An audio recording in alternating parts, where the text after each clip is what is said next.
Dimanche 3 octobre. Voilà mon titre pour aujourd'hui, c'est l'idée centrale du sermon. L'apôtre Paul, un serviteur de Dieu exceptionnel, à imiter et de qui s'inspirer. Donc, on va voir ça dans le verset 1, de Romains 1. Vous ne pourrez pas dire qu'on n'a pas commencé. On ne fera peut-être pas juste 20 sermons dans Romains, on va peut-être en faire 50, mais ça, c'est pas grave. Donc, avant de voir comment Paul se présente dans le verset 1, j'aimerais qu'on puisse penser un petit peu à ce que l'apôtre Paul était avant de se convertir, puis à ce qu'il est devenu après. Ça va nous mettre un peu dans le contexte. Ce qu'il était, d'abord, un homme rebelle à Dieu, sans le vouloir, peut-être sans en être conscient, mais quand même, un homme qui était rebelle à Dieu, un homme très instruit dans les Écritures, mais aveugle et arrogant au point de percevoir Jésus comme un faux prophète. Paul était un ennemi de l'Évangile qu'il voyait comme une menace au système religieux juif, donc il était plus attaché au système religieux qu'à Dieu lui-même. Il était un homme violent, un homme très violent, qui s'acharnait à détruire l'Église que le Seigneur Jésus avait entrepris de bâtir.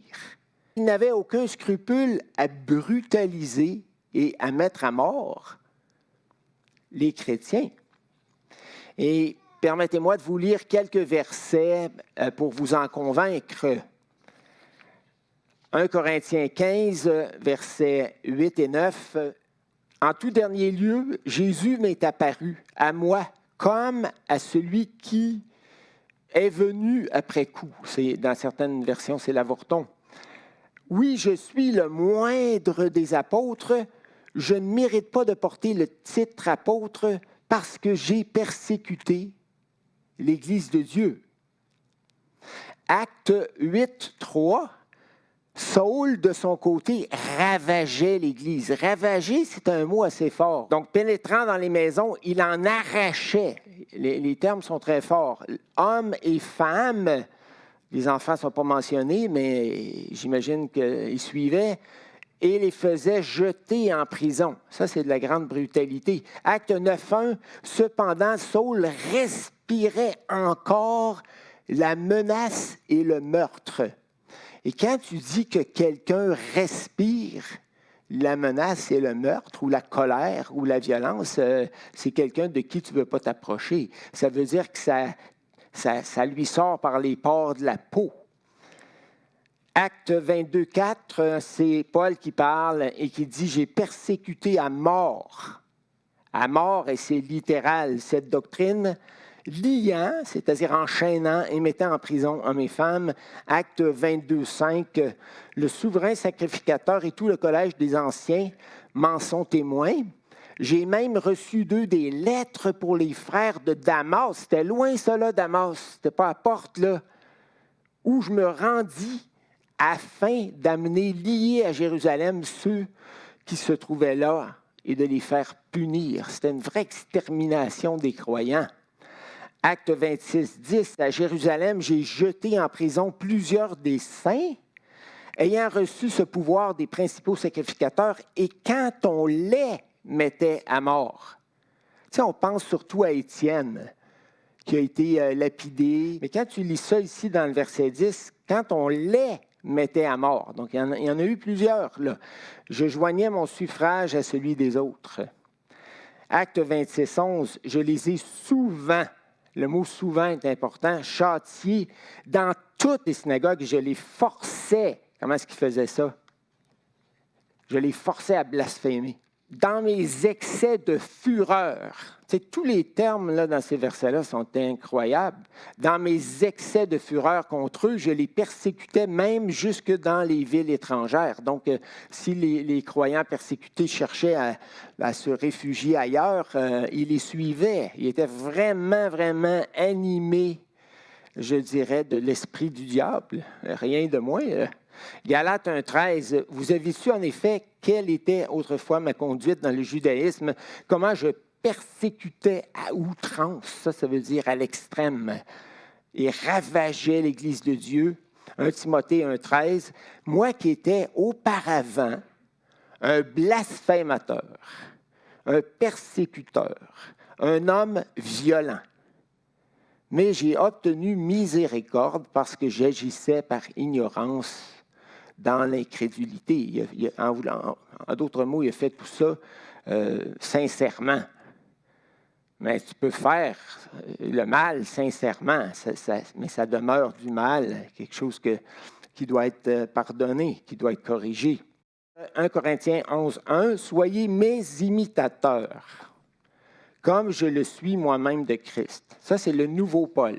OK? Il y a tout un saut entre ce qu'on vient d'entendre, là, soyez mes imitateurs, comme je le suis moi-même de Christ. C'est quoi le changement, là? C'est qu'au lieu de faire les choses qu'il pensait être bonnes, il a rencontré le Seigneur Jésus, comme vous le savez, sur le chemin de Damas. Il a été réfléchir parce qu'il est tombé aveugle là, pour quelques jours.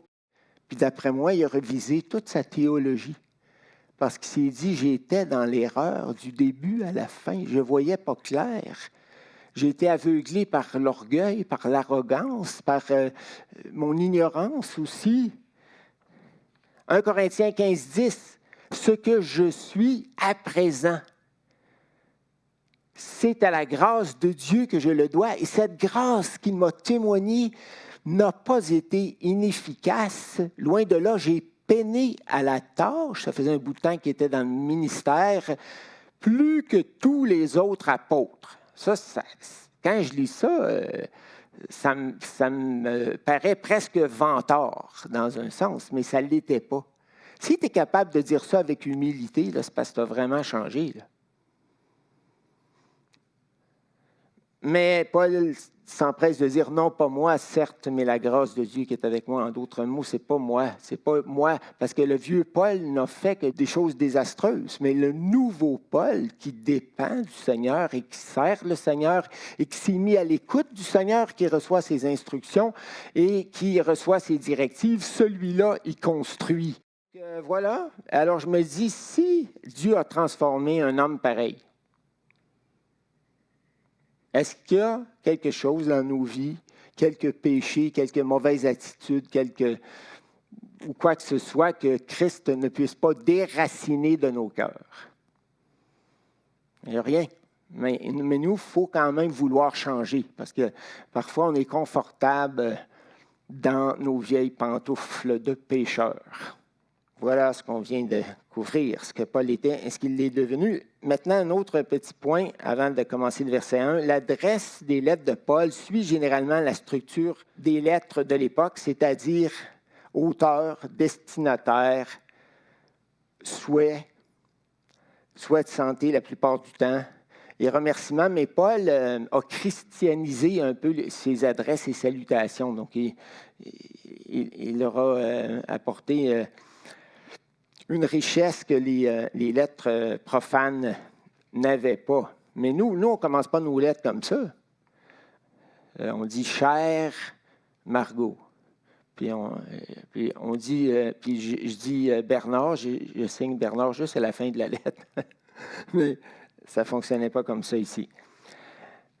Et lorsque nous examinons l'introduction, l'adresse et la salutation des 13 lettres de Paul, nous y découvrons quand même une certaine variation de l'une à l'autre.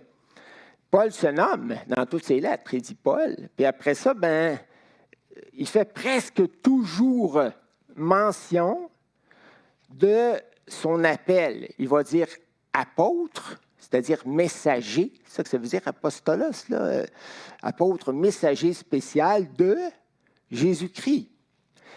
Et il va mentionner aussi son autorité apostolique. Il va dire apôtre de Jésus-Christ par la volonté de Dieu. Alors, c'est presque dans toutes ces lettres, sauf dans 1 et 2 Thessaloniciens, où est-ce qu'il n'utilise pas son titre d'apôtre, parce que son titre d'apôtre de Jésus-Christ par la volonté de Dieu, ça connotait l'autorité. Et les Thessaloniciens étaient des croyants qui souffraient énormément pour l'Évangile. Et ce sont des lettres de consolation. Et l'apôtre Paul ne voulait pas se présenter avec de haut. Là. Il voulait vraiment, par compassion, se mettre à leur hauteur. Et il en est de même aussi pour... Philémon. Donc, Philémon était un de ses amis, donc un compagnon d'œuvre, donc il ne s'est pas présenté comme apôtre. Bien, c'est important que Paul se présente comme apôtre parce qu'il y avait plusieurs fausses lettres qui circulaient à l'époque. Mais si Paul l'authentifiait en mentionnant quelques éléments personnels de son vécu, de qui il était et tout, bien, ça donnait de l'autorité et de l'authenticité à la lettre. Dans 3 de ces lettres, sur 13, Romains, Philippiens et Tite, Paul va employer le terme « esclave de Jésus-Christ » ou de Dieu pour se présenter. Et comme par hasard, quand tu lis ces 3 lettres-là, les destinataires avaient tous besoin de grandir dans l'humilité et le service. Ils avaient tous besoin de se décentrer d'eux-mêmes pour mieux servir les intérêts du maître et de sa cause. Donc, ce n'est pas par hasard qu'ils se présentaient comme ça, parce que c'était pour donner l'exemple. Parce que Paul était tellement intense que le message de chacune de ces lettres se trouve déjà dans son adresse et sa salutation. Quand vous lisez là, les premiers versets, la manière dont Paul se présente là, nous permet de deviner le message central de la lettre. Une autre chose intéressante, Paul ajoute souvent le nom de ses compagnons d'œuvre à la suite du sien. Puis je me dis pourquoi cela? Parce que ces gens-là n'avaient pas écrit la lettre avec lui. Souvent, c'est l'apôtre Paul seul qui l'avait écrite. Mais Paul avait tellement à cœur le travail d'équipe qu'il faisait tout ce qu'il pouvait pour le favoriser. Et une façon de favoriser l'équipe, c'est de valoriser ceux qui travaillent avec toi dans le ministère. Et c'est ce que Paul faisait le plus souvent possible. Il y a juste à 2 endroits où est-ce qu'il ne mentionne pas de compagnon d'œuvre, dans 2 lettres sur 13, puis c'est dans Éphésiens puis Romains, qui serviraient probablement de lettres circulaires. Donc, c'était moins approprié. Enfin, dans 3 de ces lettres, dernière observation, il mentionne la nature de sa mission. Très brièvement, dans 2 Timothée 1:1, puis là, la mission, on ne la voit pas là, dans la structure des lettres. Attendez, là. Attendez, on dirait que je n'ai pas les mêmes diapos que vous. Ah bien. Je ne sais pas quoi faire. Bon. C'est correct.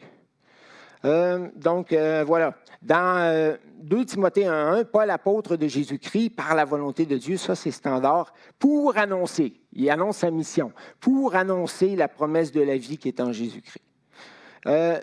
Aussi, dans Tite, il va mentionner sa mission, mais de manière plus longue encore. Il va dire, Paul, serviteur de Dieu, c'est-à-dire esclave, doulos, de Dieu et apôtre de Jésus-Christ, pour la foi des élus de Dieu et la connaissance de la vérité qui est selon la piété, etc., etc., etc.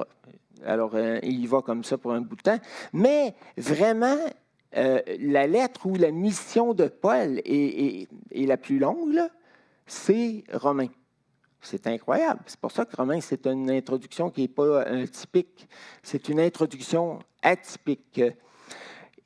Dans Romains, Paul va dire « Paul, serviteur de Jésus-Christ ».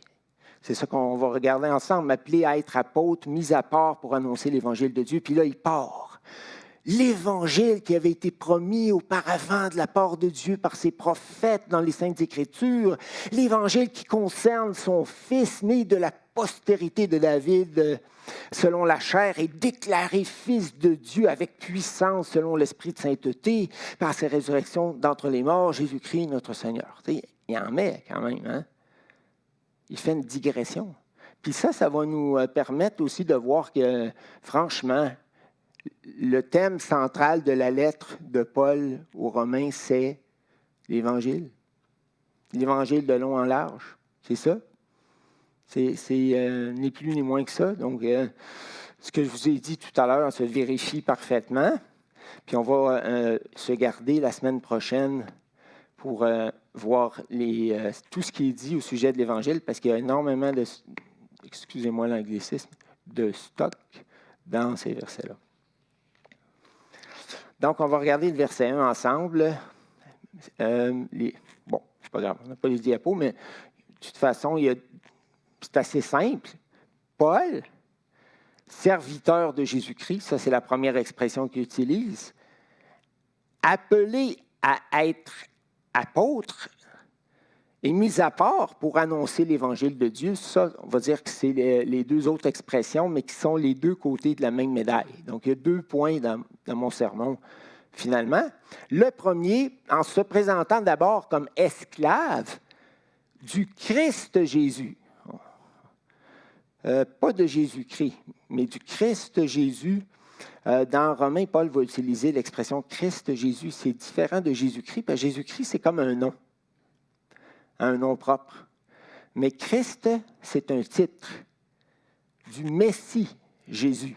C'est différent. Ça met l'accent sur le titre du Seigneur Jésus et ça va super bien avec Romains qui nous dit que l'Évangile, dans le fond, c'est le Messie de Dieu promis dès les temps anciens qui vient s'offrir lui-même en sacrifice pour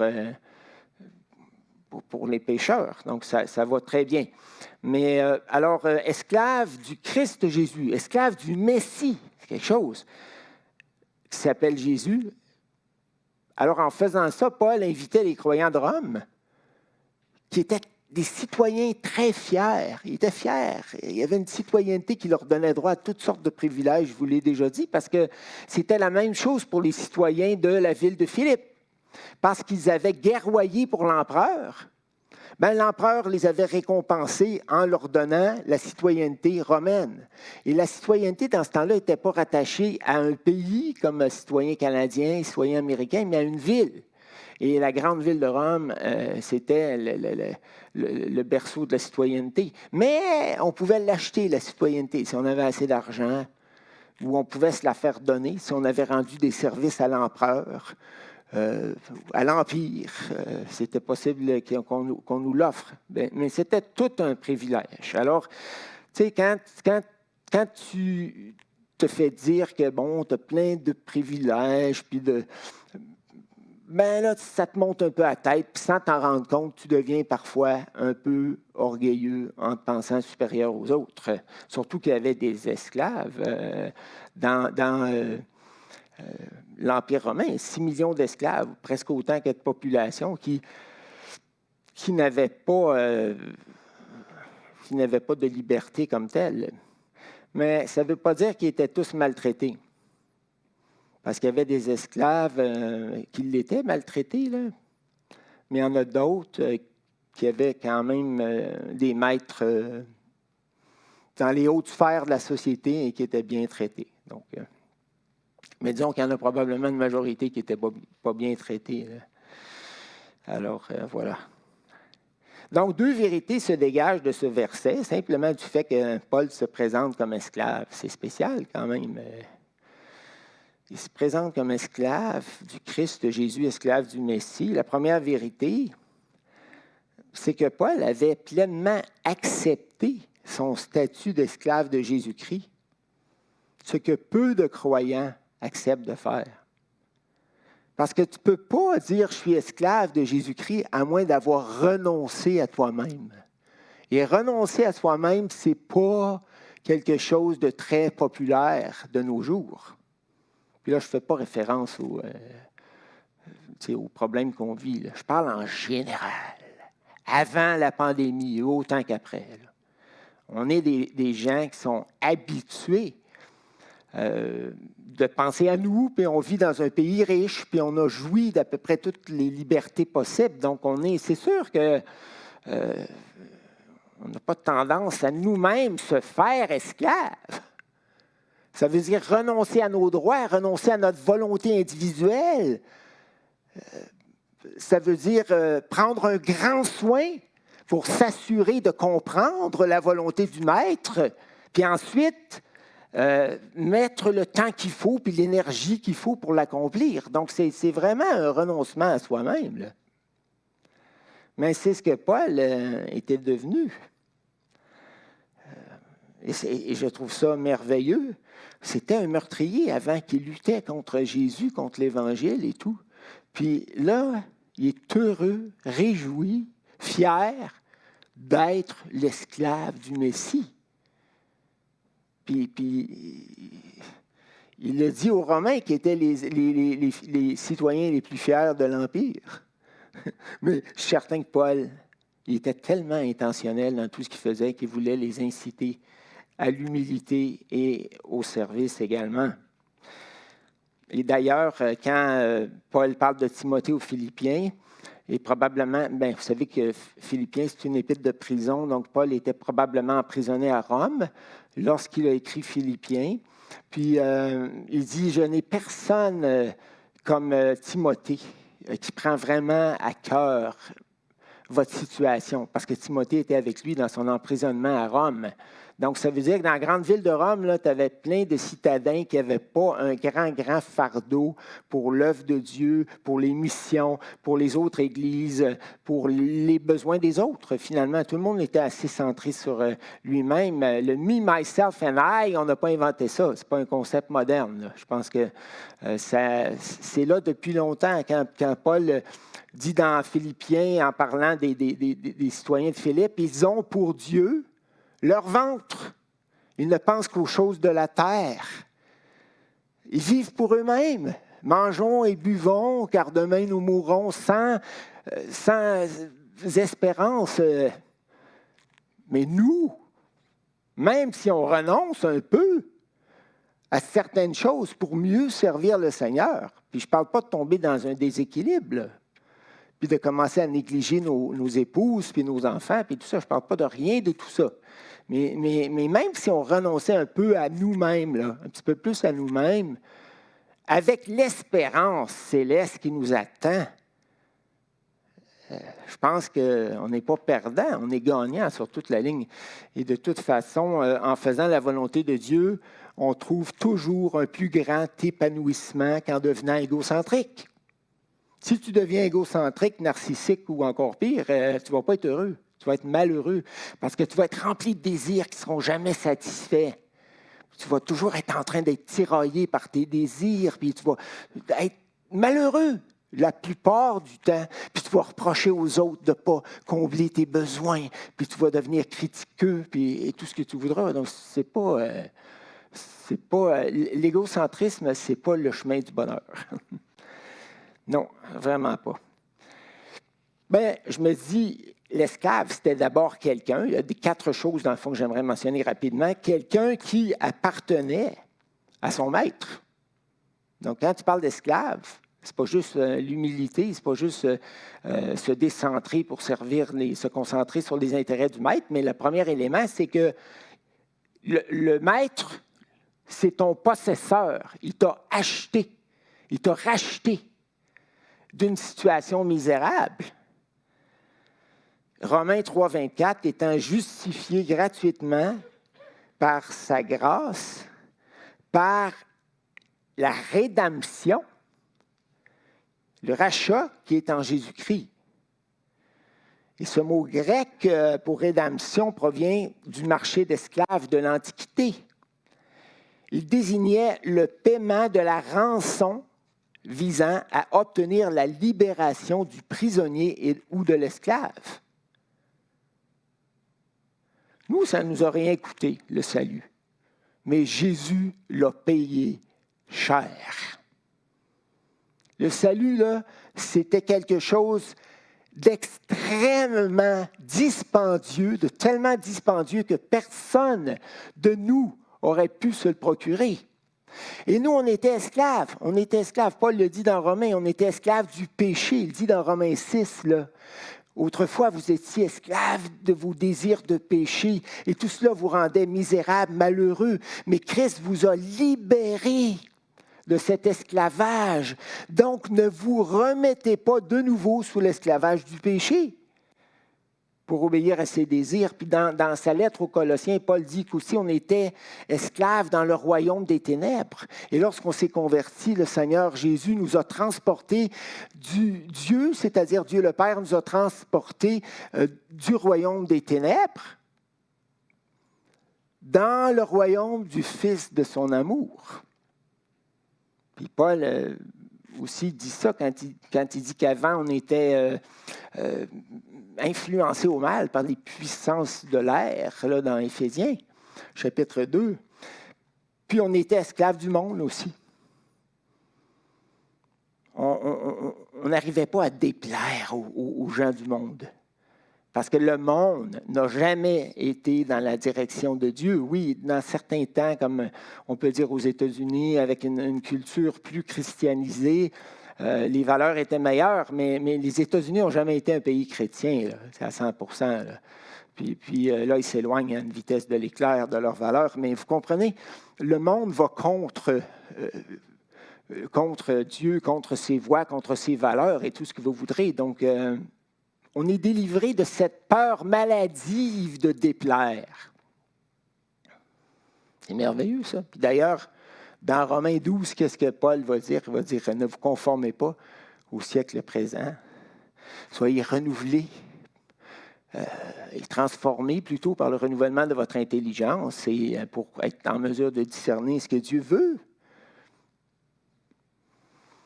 Alors, il y a une question d'appartenance. On appartient à Dieu. Et quand tu ne te donnes pas à Dieu, ben c'est que tu le voles. Parce que tu lui appartiens. Tu n'as pas besoin de te donner à lui pour lui appartenir. Tu lui appartiens. Puis si tu te mets à faire avec toi-même ce que Dieu n'aimerait pas que tu fasses, non seulement tu le voles, mais tu le déshonores en utilisant mal sa propriété, ce qui lui appartient. Alors ça, c'est quand même important à comprendre. Puis, le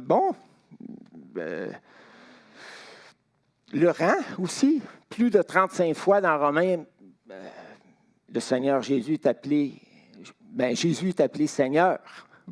C'est pas rien, là. C'est le Seigneur Tout-Puissant, le Seigneur qui, après sa résurrection et son ascension, a été élevé au-dessus de tout nom, dans une gloire extraordinaire. Et il règne, il est assis à la droite de la gloire de Dieu. La seule chose que je regrette, c'est qu'il a laissé un peu trop de liberté aux humains à mon goût, là. Mais il accomplit ses desseins à travers ça, comme il l'a toujours fait quand vous étudiez l'histoire. Dieu se sert du diable et des humains rebelles pour accomplir ses desseins. Mais quand on est dedans, c'est plus difficile à vivre, vous comprenez, parce que ça peut nous occasionner, comme chrétiens, de grandes souffrances. Donc, moi, quand je lis des versets comme Romains 12, 11, « Ayez du zèle et non de la paresse, soyez fervents d'esprit, servez le Seigneur. » Je me dis, Seigneur, tu as tellement fait pour moi. Puis quand c'est dit dans Romains 12, 1, là, à cause des grandes compassions de Dieu là, dont je viens de parler dans les 11 premiers chapitres de Romains, pourquoi pas vous offrir vous-même à Dieu comme un sacrifice vivant et devenir ses esclaves, ses serviteurs, consacrés à accomplir sa volonté? Et ailleurs dans ses lettres, Paul dit, maintenant qu'on est sauvé, on ne devrait plus continuer à vivre pour nous-mêmes, mais on devrait vivre pour celui qui est mort et ressuscité pour nous, par simple reconnaissance. C'est important. Puis on pourrait le faire par obéissance aussi, parce que c'est le maître. Puis si tu mènes ta vie tout de travers, puis mener sa vie tout de travers, ça ne veut pas nécessairement dire de commettre des gros péchés honteux. Ça peut simplement vouloir dire vivre dans ta bulle de façon égocentrique. ou d'entretenir un orgueil qui n'a pas sa place, une arrogance qui n'a pas sa place de la part d'un serviteur de Dieu qui doit plutôt chercher la face de Dieu, être à son écoute, remettre ses idées en question, ses opinions en question et chercher vraiment ce qui plaît à Dieu en toutes choses. Pas juste dans le domaine religieux, pas juste dans le domaine de la prière, puis de la lecture biblique, puis de l'évangélisation, mais dans tous les domaines de notre vie, finalement. Et, comme je l'ai dit, c'est certain que si tu sers le Seigneur, tu vas être plus heureux. Il y a plus de joie à donner qu'à recevoir. Il y a plus de joie à vivre pour les autres, à se décentrer de nous-mêmes. On le sait, on a des enfants. Puis quand on a vu nos enfants trop égocentriques, avec plein de demandes, si peu de reconnaissance, si peu de satisfaction au final, bien, on s'est dit peut-être qu'il faudrait les éduquer un peu mieux, puis leur apprendre qu'ils ne peuvent pas tout avoir selon leur moindre désir, parce que ça fait des enfants malheureux. Ça fait des enfants malheureux. Oui, mais il ne m'aimera pas si j'y refuse certaines choses. Oui, mais il va t'aimer plus tard. Il ne t'aimera pas tout de suite, là, sur le coup, mais il va t'aimer énormément plus tard, parce que tu vas l'avoir aidé à devenir quelqu'un qui a de la valeur, qui a de la noblesse, qui a des valeurs, ce qui est très rare dans notre société. Les valeurs sont en voie de disparition. Donc, alors, Paul se présente comme esclave, mais ensuite, il se présente comme appelé à être apôtre. En fait, tu as le mot « appelé » qui est à côté du mot « apôtre ». Dans la plupart des épîtres, tu as juste le mot « apôtre ». Et tu as aussi l'autre mot qui est ajouté, et mis à part. Donc, appelé à être apôtre et mis à part, c'est un peu comme les deux côtés de la même médaille, puis je vais vous l'expliquer, vous allez bien saisir ça. D'abord, appelé à être apôtre. Dans 10 sur 13 de ses lettres, Paul se présente comme apôtre de Jésus-Christ. Mais dans Romains 1.1 et 1 Corinthiens 1.1, il ajoute l'adjectif klétos, en grec klétos, appelé, au mot apôtre. L'ajout de cet adjectif ainsi que l'expression mise à part qui suit renforce l'idée que le Seigneur Jésus l'avait spécifiquement appelé à le servir comme apôtre auprès des non-juifs, ce qui est attesté clairement dans plein de textes, là, dont Acte 9, où est-ce que sa conversion est racontée. Ananias n'était pas trop chaud à l'idée d'aller rencontrer Paul, puis d'aller le bénir au nom du Seigneur Jésus. Mais le Seigneur Jésus lui a dit, « Va, car cet homme est un instrument que j'ai choisi pour porter mon nom devant les nations, devant les rois et devant les fils d'Israël. » Et il va le faire en acceptant d'être mon esclave. C'est ça qu'on a vu au début du verset 1. Mais il va souffrir. Il ne va pas juste renoncer là, à ses projets personnels, à sa petite volonté personnelle, mais il va souffrir aussi à cause de mon nom. Et parce qu'il est un esclave fidèle, un serviteur fidèle, il va accepter de souffrir pour moi. Donc nous, on doit savoir, je pense que c'est ça le point, là, on doit savoir qu'est-ce que Dieu nous appelle à faire. Sinon, on risque carrément de passer à côté du sens profond de notre existence. Qu'est-ce que Dieu désire que tu deviennes? Qu'est-ce qu'il désire que tu fasses pour lui? On devrait tous être capables de répondre à cette question-là. Et c'est dans la mesure où on sait ce que Dieu veut qu'on fasse qu'on peut se mettre à son service de façon sage et intelligente et qu'on va trouver de la satisfaction dans la vie. Lui qui nous a créés, qui nous connaît, qui sait exactement dans quel domaine on pourrait le mieux servir, être le plus utile. Si tu te mets à son écoute, c'est le maître. Toi, tu es l'esclave, tu es le serviteur. Là. Alors, le serviteur, il n'arrivait pas le matin auprès du maître en disant « Regarde, mon maître, aujourd'hui, ce qu'on va faire, je t'ai préparé une liste. » Non, l'attitude, c'était plutôt « Qu'est-ce que tu aimerais qu'on fasse, que je fasse pour toi? Est-ce que je peux te servir d'une façon particulière? » Se mettre à l'écoute de Dieu, puis ça va bien avec ce que Marie a dit. La démarche de la prière est vraiment importante. Vraiment importante. Pas juste prier pour que Dieu comble des besoins qu'on a identifiés, mais simplement dire, Seigneur, je me mets à ton écoute. Est-ce que tu pourrais me diriger, me conduire dans la vie, puis me montrer ce que tu veux faire, parce que je veux faire ta volonté, parce que je sais que ça va te glorifier et que ça va m'épanouir aussi. Et c'est ça que je veux faire. Et Seigneur, je te prie, montre-moi quoi faire, quoi ne pas faire, quoi dire, quoi ne pas dire. Parce que je veux être ton serviteur et je sais que je vais peut-être vivre des persécutions, des difficultés en étant ton serviteur, mais je sais que ta joie et ta paix et ta grâce vont toujours m'accompagner. Et ça, c'est mon plus grand trésor dans la vie terrestre. Et pour le reste, là, pour la vie parfaite, elle s'en vient. Elle s'en vient. Donc, ça ne sera pas si long, parce que, tu sais, le retour du Seigneur, ça va dans deux sens. Ça se peut que toi qui vieillis, là, que tu ailles le rejoindre avant qu'il revienne. Leur rencontre avec le Seigneur, qui va les accueillir à bras ouverts, c'est pas loin, là. Ben, peut-être moi aussi, c'est pas loin. J'ai peut-être un cancer silencieux, je ne sais pas quoi. On ne sait pas.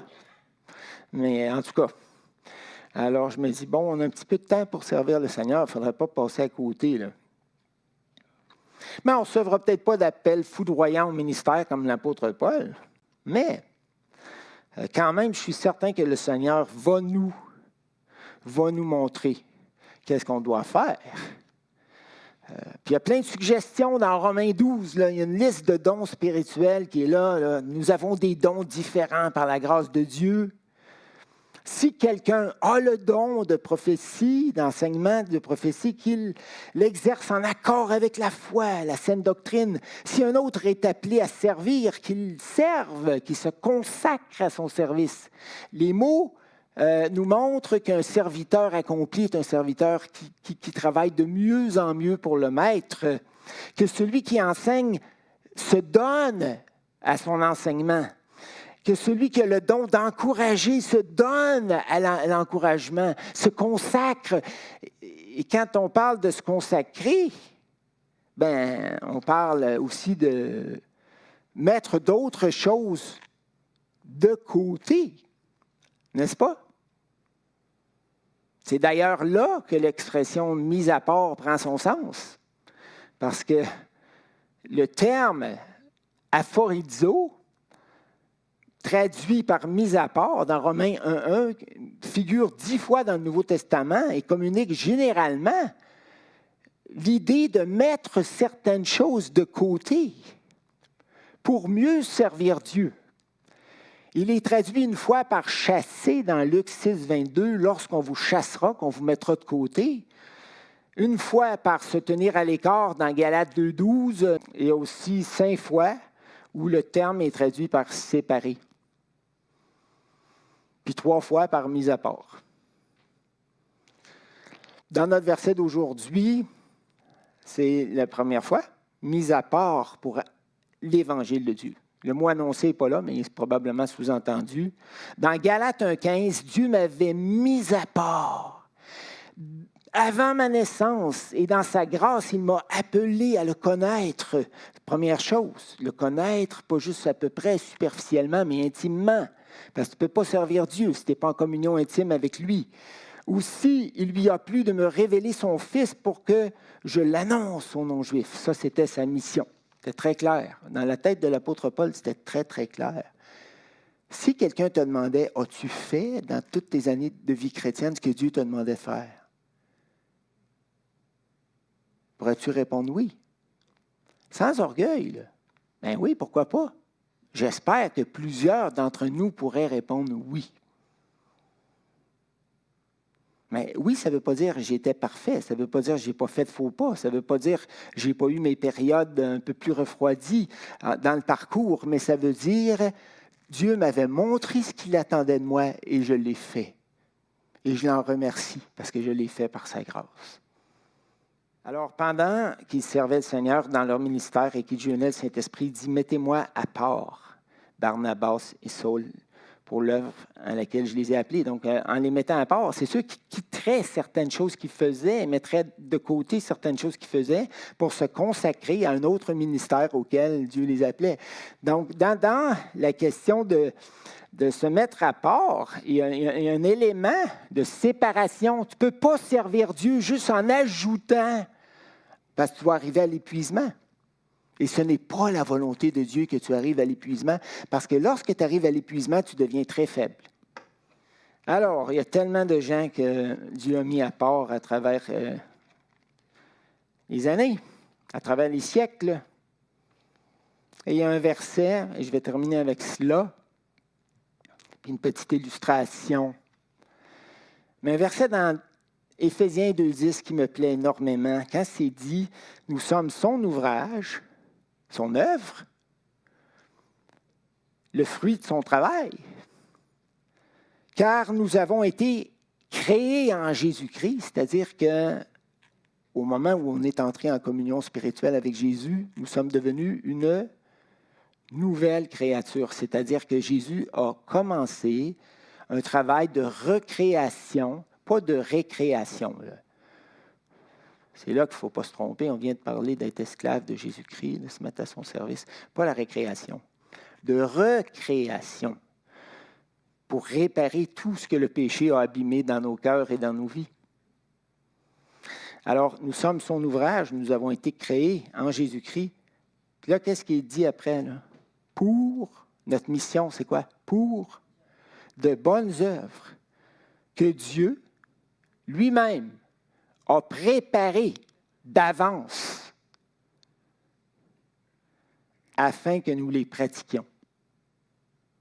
Donc, quand je vous dis que vous avez une mission à accomplir, la mission peut changer dans les diverses époques de votre vie, dans les diverses circonstances de la vie. Il y a peut-être plusieurs missions à vous faire accomplir. Ça n'a pas besoin d'être une seule mission. Mais quand même, de là l'idée de dire « Seigneur, guide-moi. Montre-moi la voie que je dois choisir. Quand je fais des choix, aide-moi à prendre le temps de faire une liste des pour et des contre. Parce que souvent, on se lance impulsivement dans des achats.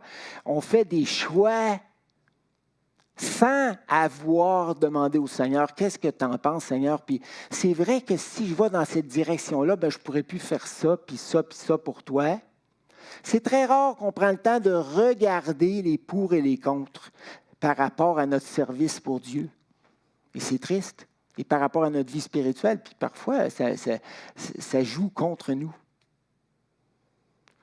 Alors, de faire ce que Dieu désire qu'on fasse, d'évaluer les pour, les contre, de mettre tout ça en prière, puis finalement, au final, de faire sa volonté. Il y a une dame qui avait compris ce que Dieu désirait pour elle, parce que, tu sais, l'œuvre de Dieu, ça peut être aider tes voisins, ça peut être élever tes enfants, ça peut être aimer ton mari, prendre soin d'un conjoint malade, peu importe, il y a tellement de façons dont Dieu peut t'appeler à servir. Mais il y a une dame extraordinaire, vous connaissez son histoire, mais je termine avec cette petite histoire d'une page et demie parce que c'est inspirant. Et je ne me lasse pas de la relire. C'est l'histoire de Susanna Wesley. Née en 1669, Susanna Wesley est devenue mère de 19 enfants, dont 10 survécurent. Ses enseignements et son dévouement lui ont permis d'inculquer à ses enfants des valeurs chrétiennes profondes dans une société qui était un peu comme la nôtre, corrompue et dégradée. 2 de ses enfants, John et Charles Wesley, ont eu évidemment une grande influence mondiale par leurs écrits et leurs conférences et leurs talents musicaux également. Susanna, qui avait compris que ça, c'était sa mission. Elle était institutrice en passant, hein, mais elle avait compris que Dieu l'appelait à faire ça, à élever ses enfants dans le Seigneur, mais vraiment, là, avec sérieux. Elle connaissait ses 10 enfants personnellement et intimement. Pas juste dans l'à peu près, là.